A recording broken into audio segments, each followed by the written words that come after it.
गुरु भगवान की जय, माँ पीताम्बर की जय, भगवान श्री कृष्ण की जय। एक बार फिर आपका ये आचार्य महेश शर्मा आपके इस चैनल में आपका हार्दिक अभिनंदन करता है। साधकों मैं आशा करता हूँ कि आप अपने परिवार में माँ बगलामुखी की कृपा से कुशल पूर्वक होंगे। साधकों, आपने मेरे वीडियो देखते हो, मुझे बड़ी खुशी होती है कि आप लाइक करते हो और कमेंट भी करके बताते हो, जय श्री कृष्ण लिखती हो। तो साधकों, मुझे बड़ी खुशी होती है और इन सबसे मेरा हौसला और बढ़ता है, क्योंकि मेरे साधक मुझे देख रहे हैं। मुझे लगता है कि मेरे साधक मुझे देख रहे हैं, तो फिर मैं और जल्दी जल्दी वीडियो डालने की कोशिश करता हूँ। और साधकों, मैं ऐसे वीडियो डालता हूँ जो साधकों को सिद्ध हो जाएं और मेहनत साधकों को कम करनी पड़े। लेकिन फिर भी साधनाएं कुछ साधकों को नहीं सिद्ध होती हैं। उसका साधकों मेन कारण ये होता है कि साधक जो अपने को योग्य नहीं बनाते हैं। मैं बार बार कहता हूँ कि साधक खाली देखिए, साधकों कोई भी साधना हम कर रहे हैं तो हमें 15 दिन 20 दिन या 1 महीने हमें देने पड़ेंगे। और पहले से ही साधक मन एकाग्र करना शुरू करते 10-15 दिन मन एकाग्र करे और 10-15 दिन 20 दिन क्रिया योग करता रहे, तो ऐसे साधक को 100% साधना सिद्ध हो जाती है। साधकों, ये बात मैं पहले भी कह चुका हूँ, बार बार फिर कह रहा हूँ मैं आपको। तो साधकों, जहाँ आप एक चीज़ और कहना चाहूँगा कि साधकों को इतने उतावलापन रहता है कि फ़ोन करके पूछेंगे या मैसेज करेंगे कि कितने दिन में सिद्ध हो जाएगी, कितने दिन में सिद्ध हो जाएगी।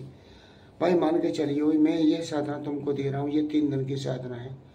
अब 3 दिन में सिद्ध नहीं हुई तो 5 दिन या 6 दिन करने के बाद छोड़ के भाग जाते हैं, तो ये गलत है साधकों। अब 6 दिन बाद क्या करोगे तुम मुझे बताओ? खा के सोओगे तो ही, और कुछ काम तो है नहीं तुम्हारे पास, खा के सोना ही है। तो खाने के सोने की अपेक्षा तुम साधकों अगर थोड़ी सी मेहनत कर लोगे और 10-5 दिन और मेहनत कर लोगे तो कोई उसमें कोई बुरा नहीं है। क्योंकि मैं जानता हूँ साधकों, पूरा जीवन साधक को मनुष्यों को निकल जाता है कमाते कमाते, लेकिन उनकी पार नहीं पड़ती और उनकी वही हालत बनी रहती है जो पहले बनी रहती है। तो हम जब पूरा जीवन साधक मेहनत करते करते निकल गई, उसे कुछ नहीं हुआ, तो साधक को महीना 15 दिन अगर हम इस आध्यात्मिक क्षेत्र में अगर मेहनत कर लेंगे और समय दे देंगे एकाग्र मन से, तो हमारा कुछ बिगड़ नहीं जाएगा। दूसरी बात, तुम काम करते हो, बहुत अच्छी बात है, मैं भी काम करता हूँ, लेकिन सुबह सुबह उठ जाओ, तुम 5 बजे उठो, थोड़ा व्यायाम करो, ठंडी हवा में घूमो कहीं जाके, नहीं हो तो छत पे घूमो जाके, और जो 15 मिनट का 10 मिनट या 15 मिनट मन एकाग्र करो, 10-15 मिनट का क्रिया योग करो, आध घंटा सवेरे दो, शाम को आओ, शाम को हारे थके आते हो मुझे मालूम है, लेकिन फिर भी साधकों आधा घंटा शाम को दो। तो ये चीज़ें अगर प्रक्रिया आप साधकों अपने मन में अपना लेते हो तो आपको निश्चित साधना सिद्ध हो जाएंगी, उसमें कोई दो नहीं है। क्योंकि साधकों जो कर्म करोगे उसके फल अवश्य मिलता है। अगर अच्छा कर्म करोगे तो आपको अच्छे फल मिलेंगे, और साधकों जो है कर्म जो है अकर्म में करोगे तो साधकों फल उसके नहीं मिलेंगे। एक साधकों में बात और बता देता हूँ, जो साधक कर्म में अकर्म देखते हैं और अकर्म में कर्म देखते हैं, सफलता उन्हीं को मिलती है। जो साधक कर्म में कर्म देखते हैं उन्हें सफलता नहीं मिलती है साधकों। क्योंकि कर्म देखने वाले की क्या होता है कि साधक जो कर्म करता है, मान के चलिए 15 दिन का कोई कर्म किया उसने, साधकों साधना की, साधना का अर्थ होता है साधकों अपने को साधना, साधक अपने को कैसे साध रहा है। ये साधक कोई साधना नहीं करनी है और न कोई साधना है इस दुनिया में। साधकों साधक अपने को, साधना का अर्थ होता है अपने को साधना। तुम अपने को साधो, जब तुम अपने को साध लोगे तो तुम्हें निश्चित सफलता मिलेगी और निश्चित तुम्हें प्रत्यक्षीकरण हो जाएगा। लेकिन साधक अपने को नहीं साधते हैं, दूसरे को साधने की चेष्टा करते हैं, इसीलिए असफलता हाँ हाथ में आती है साधक के में। और एक चीज और मैंने देखी है साधकों में, तुमको आपको बता दूं कि अगर तुम कोई साधना करते हो तो साधना समय पर पूरी नहीं होती है तो तुम्हें क्रोध आता है। क्रोध आने से तुम्हारी मति भ्रंत हो जाती है।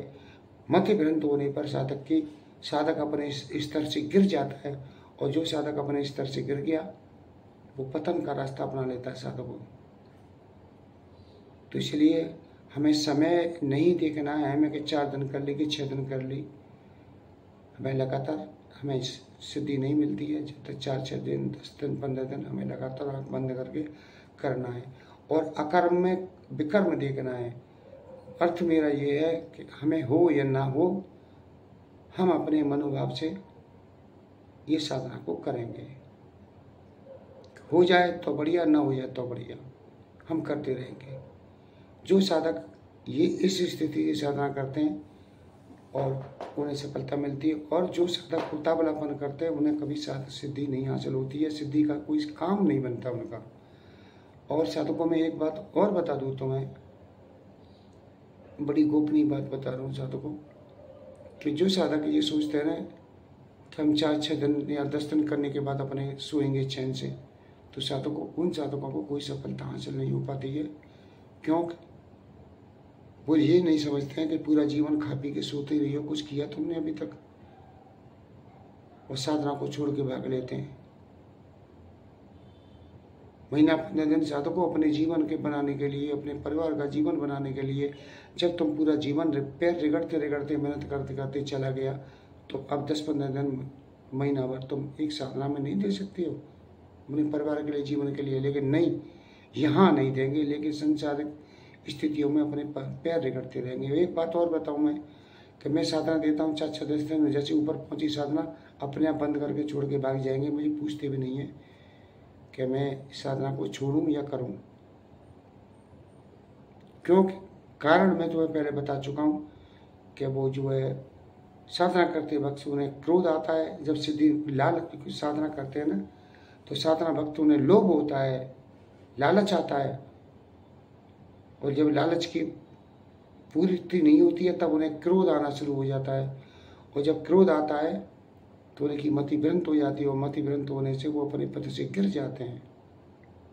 इसलिए न तो तुम ये सोचो कि कै दिन में होगी कै दिन में नहीं होगी, हमें तो काम करना है, हो जाएगी, ना होगी ना सही ये चीज़ें, और ना ही हमें लोभ करना है कि ये हो गई तो मेरा ये करूँगा वो करूँगा। हो जाए तो सब कुछ करो, तुम समझ रही हो, लेकिन ये चीज़ें मत सोच के करो कि इस साधना को लोभ बस मत साधना को करो। हालांकि मैं जानता हूँ कि ये सारी सिद्धियाँ और साधनाएं लोभ के लिए की जाती है, लेकिन साधकों उस वक्त के लिए लोभ का त्याग कर दो, क्योंकि तुम्हारा लोभ की और तुम्हारी इच्छाएं पूर्ति नहीं हुई समय से पहले तो तुम्हें क्रोध आएगा, और क्रोध आने से तुम्हारी मति भ्रंत हो जाएगी, साधना को छोड़ भागोगे। यही कंडीशन सभी साधकों में चल रही है। तो साधकों ये बातें हो गई, आगे हम बात करते हैं। आज साधकों हमें एक मुस्लिम साधना दे रहे हैं तुम्हें, शाहपरी की साधना, जो 3 दिन की साधना है, और ये साधकों बहुत अच्छी साधना है, 3 दिन में से होने वाली साधना है। लेकिन साधक उसे आगे चल, मैंने पहले बता चुका हूँ कि तुम जो साधक पहले से 15 दिन 20 दिन या महीने भर से मन को एकाग्र कर रहा है और क्रिया योग कर रहा है साधक, उन्हें साधना 3 दिन में ही सिद्ध हो जाएगी। मैं दावा देता हूँ इस बात को।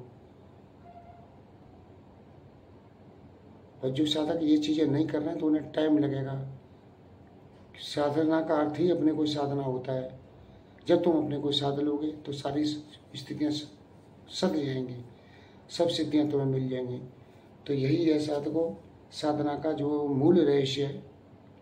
और अगले वीडियो में साधकों एक गूढ़ रहस्य बताऊंगा तुम्हें साधना के बारे में, सिद्धियों के बारे में, बहुत ही गूढ़ रहस्य के बारे में बताऊंगा तुम्हें। तो आओ चले 3 दिन की शाहपरी का अमल है साधकों। ये साधक इस अमल को करने से पहले एक ऐसे स्थान का चयन करें जहाँ जो है कोई आक का पेड़ खड़ा हो। आक का पेड़ जानते हो, अकवन कहते हैं जिसे, जिसके पत्तों में या डालियों को तोड़ने से दूध निकलता है, उन्हें अकवन कहते हैं, आक कहते हैं। ऐसे आक के पेड़ की एक जो है व्यवस्था करें अपनी, और सफ़ेद आग मिल जाए तो शायद को बहुत सोने में सुगंध है, बहुत बढ़िया है। तो ये साधना उस स्थान पर बैठ के करें जहाँ आग हो। और अगर अब क्या होगा, मैं ये कह दिया तो अब साधकों का क्या है, देखो क्या है साधकों की स्थिति होगी। साधकों को न मेहनत करनी पड़े, न मशक्क़त करनी पड़े, न रात को कहीं जाना पड़े, घर में बैठे सारे के सारे काम हो जाएं। ये स्थिति होगी इन साधकों की कलयुग में। तो मैंने इसका भी तोड़ निकाला है। अगर तुम घर से बाहर, इतना भय लगता है साधक को कि घर से बाहर साधना करूँगा तो कोई मार देगा, काट देगा, कुछ हो तो भैया मैं तुमसे पहले कह चुका हूँ, जिसका समय नहीं आ गया उसको कोई मारने वाला पैदा नहीं है, और जिसका समय आ गया है उससे कोई बचाने वाला पैदा नहीं है संसार में। मेरे साथ को लाख दुश्मन बैठे हैं हों, और मैं जानता हूँ दुश्मन हैं। फिलहाल की स्थिति में 3 दुश्मन साधक ऐसे हैं मेरे, जो दिन रात मेरे मरने की कामना कर रहे हैं। यहाँ तक के बैठ के यही नहीं है, यहाँ तक बैठ कर मेरे फोटो को आगे रख के अंट संट क्रियाएं कर रहे हैं बैठ के। 2 लोग यथास्थिति में क्रिया कर रहे हैं, और तीसरा एक बंदा है वो सियाने पर, तांत्रिकों पर भाषा डोलना चला। 1 साल से कुत्ता भाषा, 1 साल से अधिक हो गई, 1.5 साल हो गई, कुत्ता भागा डोल रहा है। जाने कहाँ का तांत्रिकों के बदायूं, बुलंदशहर, अलीगढ़, हाथरस को छोड़ो, आगरा, जो जो बता दे ऐसे तंत्रों के पास भाग रहा है, केवल किस लिए, मुझे मारने के लिए बस, और मेरे बेटे को ख़त्म करने के लिए। लेकिन वो कुछ बिगाड़ नहीं पाएगा, क्योंकि साधकों जो व्यक्ति ईश्वर शरण में बैठा रहता है और अपने आचार विचार सही किए हुए और ईश्वर भक्त है, किसी को द्वेष नहीं करता है, किसी का बुरा नहीं चाहता है और किसी का हित नहीं करना चाहता है, उसका कोई भी शक्ति बुरा नहीं कर सकती, क्योंकि ईश्वर स्वयं उसकी रक्षा करते हैं साधकों।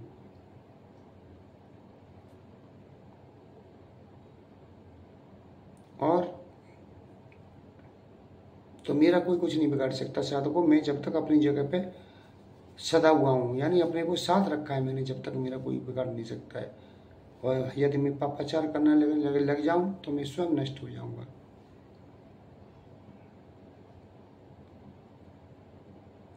तो कुछ लोग तो ऐसे खैदराबाद वाली देवी को बुला रहे हैं, फलानी देवी को बुला रहे हैं, ढिकानी देवी को बुला रहे हैं, झोंपड़ा में बैठे बैठे अपनी ऐसी की तैसी मरा रहा है साले। तो क्या कर लिया मेरा, कुछ नहीं, वो खुद मर रहे हैं, खुद मर रहे हैं जल जल के, कुट कुट के। मैं अब मान के चलो मैं पड़ोसी से जलूँगा भी, तो मैं जलूँगा, पड़ोसी तो, पड़ोसी के ऊपर तो ईश्वर की कृपा है, उसके अच्छे कर्म किए तो अच्छा फल मिल रहा है, सुख से जी रहा है। लेकिन मेरी आत्मा फूक रही है तो मैं खुद जल रहा हूँ, और मैं कोई अनैतिक कर्म करना शुरू करूँ, उसके प्रति कोई मारण तंत्र या आदि करूँ तो उल्टा मेरे ऊपर ही प्रभाव करेगा, क्योंकि उसकी रक्षा उसके कर्म कर रहे हैं, उसकी रक्षा उसके ईश्वर कर रहे हैं। तो साधकों ये चीज़ें होती हैं, तुम्हें डरना नहीं है किसी काम में, किसी बात में, और मरना तो फिर एक बार है ही है। इससे पहले मैंने कितनी बार मर चुके हैं, और कितनी बार और मरते रहेंगे। तो मैं मरने से क्यों डर लगा मैं किसी से। और फिर साधकों से कहता हूँ बार बार कि साधना करते वक्त भगवान श्री कृष्ण की प्रार्थना करो, प्रभु करने वाले आप, कराने वाले आप, आने वाले आप और जाने वाले आप, मैं एक निमित्त मात्र हूँ। तो भला श्री कृष्ण से क्यों डर रहे हैं भाई साधकों। मैं यहाँ तुम्हें एक प्रसंग सुना देता हूँ, वीडियो बड़ा हो जाएगा। हमारे हाथरस में गया प्रसाद एक पंडित जी थे, भगवान श्री कृष्ण के अनंत भक्त थे, और बड़ी लंबी कहानी है उनके बारे में। फिर कभी अगर चाहोगे तुम तो उनके बारे में एक वीडियो बना के तुम्हें बताऊंगा, लेकिन इसमें शॉर्ट में कह दूं कि वो 3 उनके मित्र थे। तो वृंदावन में गोवर्धन पर्वत की गोवर्धन भगवान की परिक्रमा देने गए थे। बरसात का मौसम था, और उस समय तो वहाँ बहुत ही उबड़ खाबड़ जगह थी, कच्चे रास्ते थे, पानी निकलने की जगह नहीं थी, चारों तरफ पानी भर जाता, सांप कीड़े मतलब जंगली पशु, हिंसक पशु भी वहाँ रहते थे उस वक्त। अब कुछ नहीं है, अब तो सड़कें पक्की हो गई हैं, पूरी स्ट्रीट लाइटें लगी हैं उधर चारों, वहाँ तक को कोई दिक्कत नहीं है। एक सुई भी गिर जाएगी वो भी तुम्हें पता चल दिखाई देगी कि सुई गिरी हुई है, लेकिन उस वक्त घपा घपा नहीं रहता। तो वो जा रहे थे, परिक्रमा कर रहे थे, रात का समय था। तो एक जो है बेताल, जो मुसलमानी था, वहीं मथुरा में मारा गया था, करीब करीब मुसलमानी शासन था उसी वक्त मारा गया था वो। तो वो उनके सामने प्रकट हो गया उन्हें खाने के लिए। जब उन्हें खाने के लिए प्रकट हो गया तो उनका एक मित्र था, उन्हें उसे देख के वहीं उसे अटैक आ गया और वो खत्म हो गया वहीं। अब गया प्रसाद पंडित जी, तो भगवान श्री कृष्ण के भक्त थे, वो जैसे उनके सामने प्रकट हुआ तो एक तो उनका खत्म हो गया, एक भाग गया, 3 थे, एक भाग गया पीछे की तरफ डर के, एक अटैक से मर गया। अब गया प्रसाद पंडित जी रह गए, वो तो भगवान भक्त थे, उनके हृदय में तो हमेशा हरे कृष्णा बसे थे। तो जैसे ही उनके सामने प्रकट हुआ तो उन्होंने तुरंत पैर पकड़ लिया, अरे मेरे कृष्ण आ गया मेरे सामने, भगवान कृष्ण आ गए मेरे सामने, और रोने लगे बेताल को देख के। और जैसे ये कंडीशन हुई कि भगवान कृष्ण आ गए, ये क्या कि पैर पकड़ लिए, जमीन में गिर गए, नतमस्तक हो गए कि हे कृष्ण बारंबार प्रणाम तुम्हें, हे कृष्ण बारंबार प्रणाम तुम्हें, और रोने लग गए। तो साधकों तत्काल श्री कृष्ण भगवान प्रकट हुए वहाँ, और उस बेताल को एक इतनी भयंकर आवाज हुई कि बेताल उसी क्षण उसका शरीर नष्ट हो गया, भगवान श्री कृष्ण के दर्शन हो गए वहाँ। तो साधकों एक भक्त की ये कंडीशन होती है, भक्त कभी किसी से नहीं डरता है। आज से सब मुझे भी साधकों, एक आदमी ने तारा देवी का मारने के लिए सन 17 में मुझे मारने के लिए तारा देवी माँ तारा देवी का आह्वान किया था और अनुष्ठान करने के लिए बैठ गया था। नाम बता दूं मैं उसका तुम्हें, पटना का प्रदीप कुमार है वो आदमी। सन 17 में मुझे मारने के लिए, उसे लगा कि मैं बगलामुखी का उपासक हूँ तो उसकी प्रति करूँगा, तो उसने प्रति उत्तर में मुझे मारने के लिए तारा देवी का अनुष्ठान किया था साधकों। और मुझे पता चल गया कि वो तारा देवी का अनुष्ठान कर रहा है बंदा। तो मैंने माता जी से कहा बारंबार कि माता जी तुम ही तारा हो, तुम ही बगलामुखी हो, तुम ही राधा हो, तुम ही सीता हो, तुम ही वैष्णवी हो, तुम ही महाकाली हो माता, सब रूप तुम्हारे हैं, लेकिन तुम हो एक ही। मैं तुम्हारी शरण में हूँ माँ, मैं तुम्हारा भक्त हूँ। यदि मैंने कुछ गलत किया है और मैं अपराधी हूँ तो माँ मैं कब आ गई हूँ, आप मुझे मार दीजिए। कहा मैंने माँ बगलामुखी के सामने, हे माँ मुझे मार दीजिए, और यदि मैं तुम्हारे हाथ मारा जाऊंगा तो मुझे मुक्ति और मोक्ष मिल जाएगा। ये पद तो देवताओं के लिए भी दुर्लभ है, तो मैं तो तुच्छ मानव के लिए ये पद मिले कि माता जी के हाथों मारा जाऊँ और ये मुक्ति मोक्ष मिले और माता जी की शरण में चला जाऊँ, और इससे बड़ी बात साधु क्या हो सकती है। तो इस तरह से मैंने भाव करके अपने आज साधकों में तुम्हें आज अपने मन की भाव बता रहा हूँ, जो मैंने अभी तक किसी को नहीं बताया है, लेकिन आज मेरा मन आ गया बताने का तो बता रहा हूँ, क्योंकि इससे तुम्हारा डर दूर हो सके। तो साधकों दिन का टाइम था 2 बजे का, तो हाँ यही समय चल रहा था साधकों, यही समय था, बरसात का टाइम था। मैं अपने पूजा कक्ष में लेटा हुआ साधना करके लेट गया था मैं, तो माता तारा ने मुझे मेरी ये बाएं ऐसे करके लेटा था, मेरी सीधी हाथ की बाएं पकड़ के उठाया था साधकों, मेरी बाएं पकड़ के ऊपर को खींच लिया था मुझे, और मुझे देखा माँ तारा, आंखों से आंसू बहने लगे, रोने लग गया साधकों। तो साधकों मेरा तो कुछ बिगड़ा नहीं, अभेदान मिल गया मुझे उसी वक्त, लेकिन उसकी वो गत हुई साधकों। अब बताने को तो आदमी अपने मुंह से बताता नहीं है, बड़ा लंबा बड़ी बड़ी चौड़ी बातें करता है, लेकिन सच बात तो ये साधकों को स्थिति हुई कि पैरालिसिस में चला गया था वो आदमी उस वक्त के लिए। चैनल डिस्ट्रीब्यूट हो गया, सारी स्थितियां अगड़म चगड़म सब बेकार हो गई थी। अब आके सुधरा नहीं सुधरा है मुझे नहीं पता है, न मुझे कोई मतलब है, न मैं उसकी वीडियो देखता हूँ। तो साधकों ये चीज़ें मैंने आपको बताई भय दूर करने के लिए। मैं ये नहीं कह रहा हूँ कि मैं बहुत बड़ा भक्त हूँ, कि बहुत बड़ा उपासक हूँ, ऐसा कुछ नहीं है साधकों, मुझसे भी बड़े बड़े पर हैं, मैं तो बहुत छोटा तुच्छ हूँ। तो भय मत करो अपने किसी साधना में। तो साधकों चलो मैं बताता हूँ, बहुत से साधक कहते हैं कि फालतू बकवास करते हो, वीडियो नहीं, बात मन की बात मुझे साधना के बारे में नहीं बताते हो। तो साधकों आप ये ऐसी स्थान का चयन करो कि जहाँ जो है आपको आग का वृक्ष मिल जाए, पुराना वृक्ष हो, जितना भी पुराना से पुराना वृक्ष होगा साधकों, उतनी तुम्हें सफलता 100% मिलती चली जाएगी। अब मुझे कोई साधक फोन करके मैसेज कर ये ना पूछा कि 6 महीने पुराना हो कि 5 महीने पुराना हो, पुराने से पुराना मैंने बोल दिया है, अब तुमको देख लो। और साधक अगर जंगल में साधना न कर सके, साधकों बहुत सी जगह ऐसी हैं, आश्रम वगैरह हैं, मंदिर वगैरह हैं, वहाँ आप साधना को पूरी कर सकते हो। गांव में मंदिर वगैरह हैं, आश्रम वगैरह हैं, वहाँ जब आके पेड़ सैकड़ों खड़े रहते हैं, तो वहाँ ये साधना पूरी कर सकते हो, कोई बड़ी बात नहीं है साधकों। और रात में कोई नहीं खा जाएगा, नहीं कोई आएगा तुम्हारे पास, वो आ जाएगा तो टाल ठुक के हम खड़े हैं, देखे हमें कोई खा जाए आ गए। और साधकों जो अगर नहीं करना चाहते हो, साधक सोचते हैं कि हम घर में करना चाहेंगे, कोई बात नहीं भैया, तुम एसी में बैठना चाहो बैठो एसी में, तो आप एक पुराने वृक्ष को लाएं और एक ऐसे बड़े गमले में लगाएं जहां वो सूखे ना हो जाए।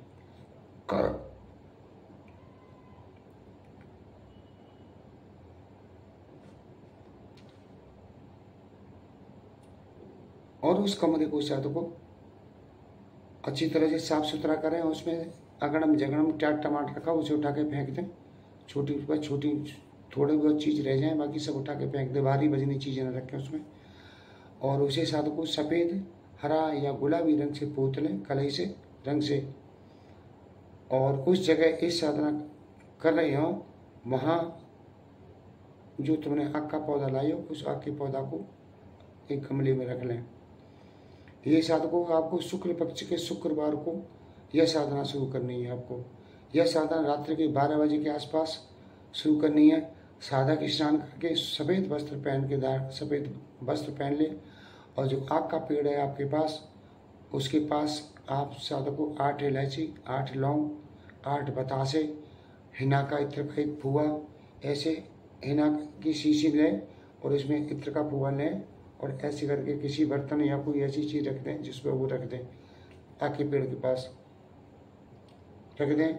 चमेली का तेल का दीपक लगाएं और अपने सामने चौकी लगाएं, और अपना मुंह जो है साधकों पश्चिम की ओर कर काबा की ओर मुँह करके बैठें। चौकी पर हरे रंग का कपड़ा बिछाएं, उस पर भी साधकों 8 इलायची, लौंग, बतासे ये सब रख दें, और एक बर्तन ले लें छोटा, उसमें रखें, ऐसे नहीं कि उसी के ऊपर डाल दें।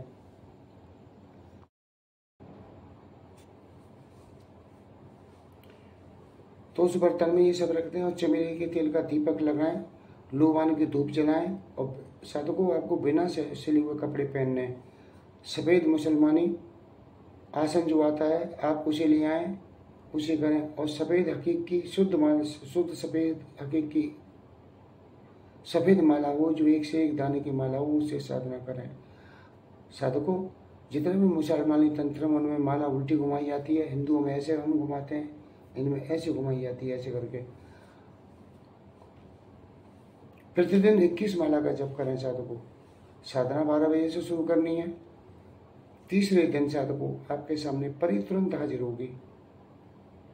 जब परी हाजिर हो तुम्हारे सामने, तो आप जो है उससे कहेगी मुझे कहो क्यों बुलाया, तो आप कहोगे उसको मेरी प्रेम का रूप में बनकर या मेरी प्रेयसी रूप में बनकर मेरे साथ रहो।